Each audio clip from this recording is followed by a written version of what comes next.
दुर्गा कवच आरंभ। मार्कंडेय जी ऋषि ब्रह्मा जी से बोले, हे पितामह, मुझे कोई ऐसा साधन बताइए जो आज तक आपने किसी के सामने प्रकट नहीं किया हो तथा मनुष्य का हर प्रकार से कल्याण करने वाला हो। ब्रह्मा जी बोले, हे ब्राह्मण, इस प्रकार का साधन तो देवी जी का कवच ही है, जो परम गोपनीय से भी गोपनीय है और प्राणियों का उपकार करने वाला है। तो सुनिए, देवी जी की 9 मूर्तियों के नाम इस प्रकार हैं। पहली शालपुत्री, दूसरी ब्रह्मचारिणी, तीसरी चंद्रघंटा, चौथी कुसमांडा, पंचमी स्कंद माता, छठी कात्यायनी, सातवीं कालरात्रि, आठवीं महागौरी तथा 9वीं सिद्धिदात्री है। यह सभी नाम सर्वज्ञ महात्मा वेद भगवान के द्वारा प्रतिपादित हुए हैं। जो मनुष्य अग्नि में जल रहा हो, युद्ध भूमि में शत्रुओं से घिर गया हो या फिर विषम संकट में फंस गया हो, इस प्रकार भय से आतुर मनुष्य जब भगवती जी की शरण में पहुंचता है तो उसका कुछ भी अमंगल नहीं होता। युद्ध में संकट में फंसने पर भी कोई विपत्ति नहीं आती, शोक दुख भय आदि कुछ भी नहीं होता। जो भक्ति भाव से देवी जी का स्मरण करते हैं उनका अभ्युदय ही होता है। हे देवेश्वरी, जो भी आपका स्मरण करते हैं निसंदेह आप उनकी रक्षा करती हैं। प्रेत की सवारी करने वाली चामुंडा देवी है, वाराही भैंसे पर, इंद्री हाथी पर तथा वैष्णवी देवी गरुड़ पर ही आसन जमाती है। माहेश्वरी वृषभ पर आरूढ़ होती है, कौमारी मोर पर तथा भगवान विष्णु की प्रियतमा लक्ष्मी देवी कमल पर विराजमान है और हाथों में कमल धारण किए हुए हैं। वृषभ पर आरूढ़ होने वाली ईश्वरी देवी ने श्वेत रूप धारण किया हुआ है। ब्राह्मी देवी हंस पर विराजमान है और अनेक प्रकार के आभूषणों से विभूषित है। ये सभी माताएं, ये सभी देवियां सभी प्रकार की योग शक्तियों से संपन्न हैं। इनके अलावा और भी बहुत सारी देवियां हैं जो अनेक प्रकार के आभूषणों की शोभा से युक्त तथा नाना प्रकार के रत्नों से सुशोभित है। ये संपूर्ण देवियां क्रोध से भरी हुई हैं और भक्तों की रक्षा के लिए रथों पर बैठी हुई दिखाई देती हैं।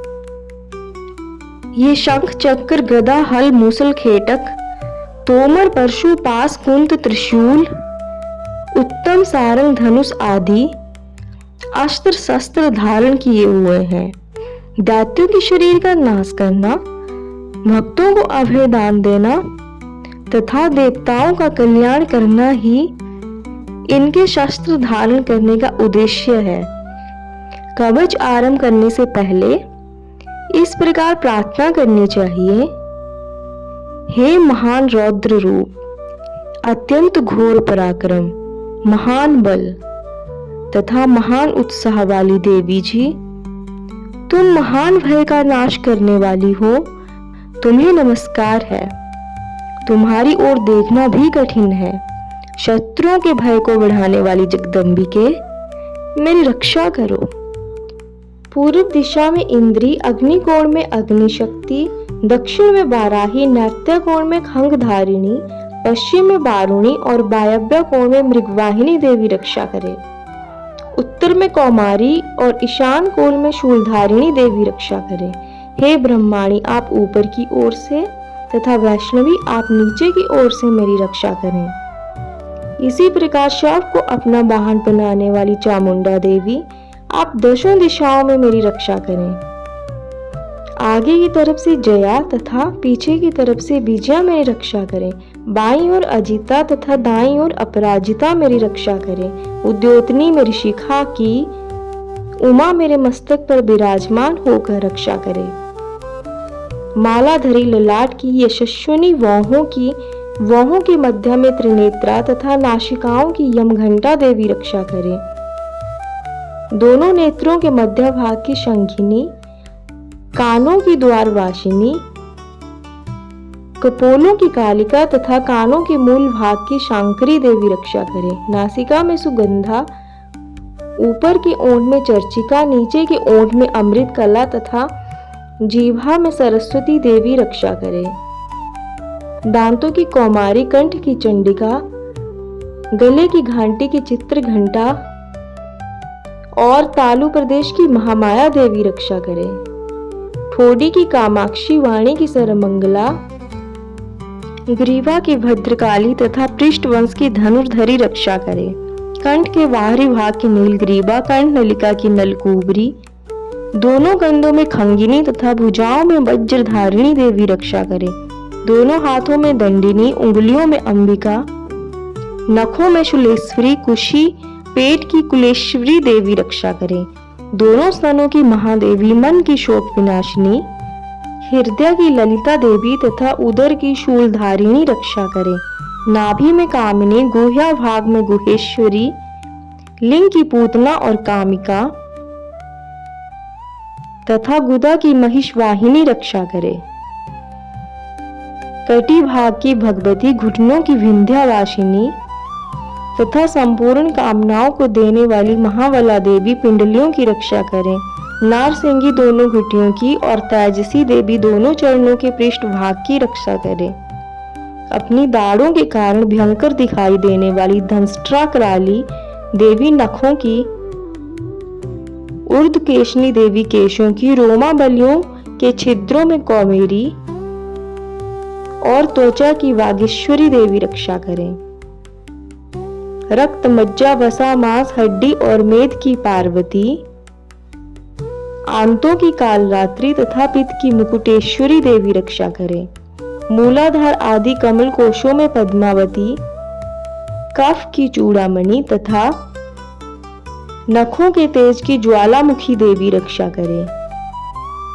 जिसका किसी अस्त्र शस्त्र के साथ भेदन नहीं हो सकता, वह अभेद्य देवी शरीर की समस्त संधियों में रहकर रक्षा करे। हे ब्रह्माणी, आप मेरे वीर्य की रक्षा करें। छाया की छत्रेश्वरी, मन, बुद्धि और अहंकार की धर्मधारिणी देवी रक्षा करे। हाथ में वज्र धारण करने वाली वज्रहस्ता देवी मेरे प्राण, अपान, व्यान, उदान और समान वायु की रक्षा करें।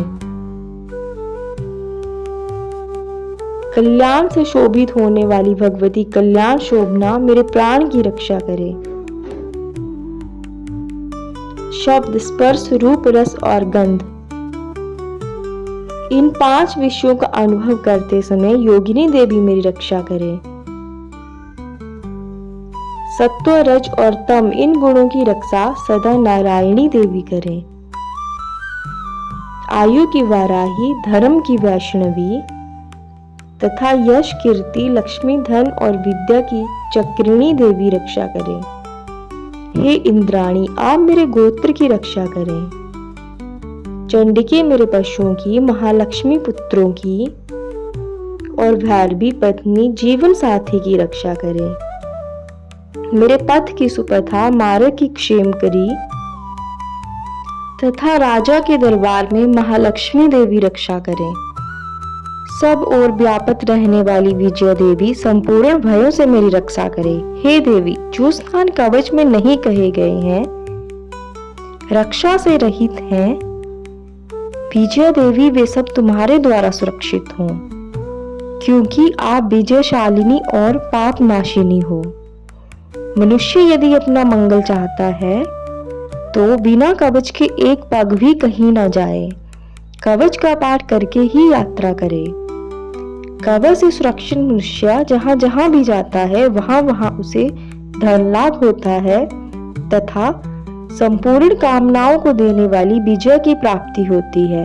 वह जिस अभिष्ट वस्तु का चिंतन करता है उसको निश्चय ही प्राप्त कर लेता है। वह मनुष्य इस पृथ्वी पर तुलना रहित महान ऐश्वर्य का भागी होता है। देवी का यह कवच देवताओं के लिए भी दुर्लभ है। जो प्रतिदिन नियम पूर्वक तीनों संध्याओं के समय श्रद्धा के साथ इसका पाठ करता है उसे दैवी कला प्राप्त होती है तथा वह तीनों लोकों में कहीं भी पराजित नहीं होता।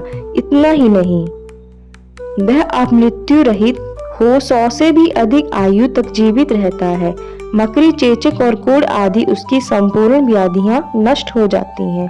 कनेर, भांग, अफीम, धतूरे आदि का स्थावर विष, सांप और बिच्छू आदि के काटने से चढ़ा हुआ जंगम विष तथा अहिफेन और तेल के संयोग आदि से बनने वाला कृत्रिम विष, ये सभी प्रकार के विष दूर हो जाते हैं, उनका कोई असर नहीं होता।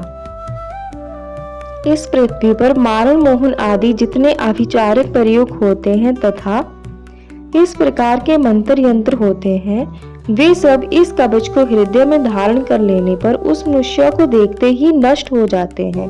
ये ही नहीं, पृथ्वी पर विचरने वाले ग्राम देवता, आकाशचारी देव विशेष, जल के संबंध से प्रकट होने वाले गण, उपदेश मात्र से सिद्ध होने वाले निम्न कोटि के देवता, अपने जन्म के साथ प्रकट होने वाले देवता, कुल देवता, माला, डाकिनी, शाकिनी, अंतरिक्ष में विचरण करने वाली अत्यंत बलवती भयानक डाकिनियां, ग्रह, भूत, पिशाच, यक्ष, गंधर्व, राक्षस, ब्रह्म राक्षस, बेताल, कुष्मांड, भैरव आदि अनिष्ट कारक देवता भी हृदय में कवच धारण किए रहने पर उस मनुष्य को देखते ही भाग जाते हैं। कवचधारी मनुष्य को राजा से सम्मान वृद्धि की प्राप्ति होती है। यह कवच मनुष्य के तेज की वृद्धि करने वाला और उत्तम है।